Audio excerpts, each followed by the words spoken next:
تخيل كده بنت صغيرة تقع بالغلط وتكسر صباعها، بس اللي حصل بعدها كان أغرب من الخيال. جدها من غير أي رحمة راح وقطع نفس الصباع ده من اخواتها الستة. والله الست اخوات، السبعة كانوا توائم شبه بعض بالظبط، بس اللي محدش يعرفه انهم من اول ما اتولدوا بيعيشوا كلهم بهوية واحدة. من صغرهم كان كل يوم واحدة منهم بتخرج تعيش الحياة وبترجع تحكي كل اللي حصل بالتفصيل الممل علشان الباقيين يحفظوا ويتكلموا بنفس الكلام بنفس الردود وكأنهم شخص واحد. ليه؟ علشان العالم اللي هم عايشين فيه كان مرعب بسبب خلل جيني. بقى فيه عدد كبير من الأطفال بيتولدوا توائم، والدنيا كانت بتنهار من كتر الأكل اللي بيخلص والمية اللي بتنشف. فالدولة قررت تعمل قانون قاسي، لو اتولدت أكتر من طفل واحد بس هو اللي هيفضل والباقي هيتجمدوا.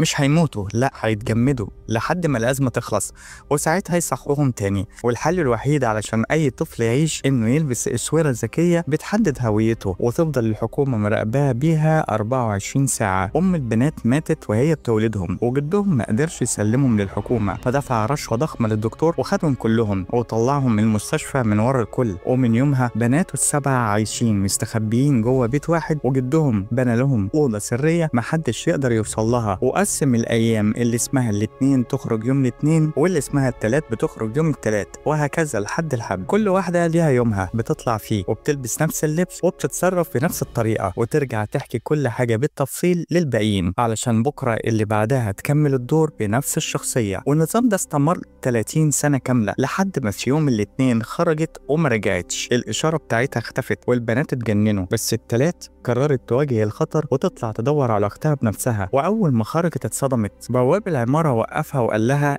انت ما رجعتيش امبارح، لكن التلات كانت ذكيه وقالت له رجعت بعد ورديتك، كان في تغيير في الشفت بتاعك غالبا. وعدت من البوابه ووصلت البنك ولقت الموظفين بيباركوا لها، قالوا لها انها امبارح اتكرمت واترقت وخرجت من الشغل بدري علشان تحتفل في البار. التلات اتصدمت، يعني الاتنين كانت في البار. راحت هناك وسالت الجرسون، فقال لها ان في خناقه حصلت ما بينها وما بين واحد اسمه جاك، ومن هنا بدات الحقيقه تظهر. التلات قررت تروح تدور على جاك، لكن وهي خارجه من البار اتخدرت. ناس خطفوها بالعربيه وودوها على هيئه اسمها لجنه تنظيم السكان، وهناك عرفت الحقيقه المرعبه. الدكتور كامن اللي هو اصلا صاحب فكره قانون تنظيم الاسره كان عارف من زمان ان البنات دول 7 وكان بيخطط يتخلص منهم واحد واحد. التلات اتسجنت والاشاره بتاعتها كمان اختفت، والخمس اخوات اللي في البيت قلبهم وقع من الخوف. وفجاه سمعوا خبط جامد على الباب، مجموعه رجال مسلحين بيحاولوا يقتحموا البيت، لكن الحمد لله البيت كان فيه نظام امان بيشتغل بالبصمه والعين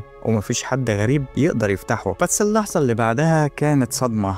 الرجاله طلعوا معاهم عين التلات، قلعوها منها وفتحوا بيها الباب. وهنا القصة بدأت تدخل في أخطر مرحلة. إزاي البنات الخمسة اللي فاضلين هيواجهوا مصيرهم؟ مين فيهم هيكمل ومين هيضحي؟ وهل في أمل يهربوا من النظام المرعب ده؟ تابع باقي القصة في الفيديو وهتعرف إن الحب والهوية والحرية ممكن تمنعك تكون واحد بس في عالم عايزك كده.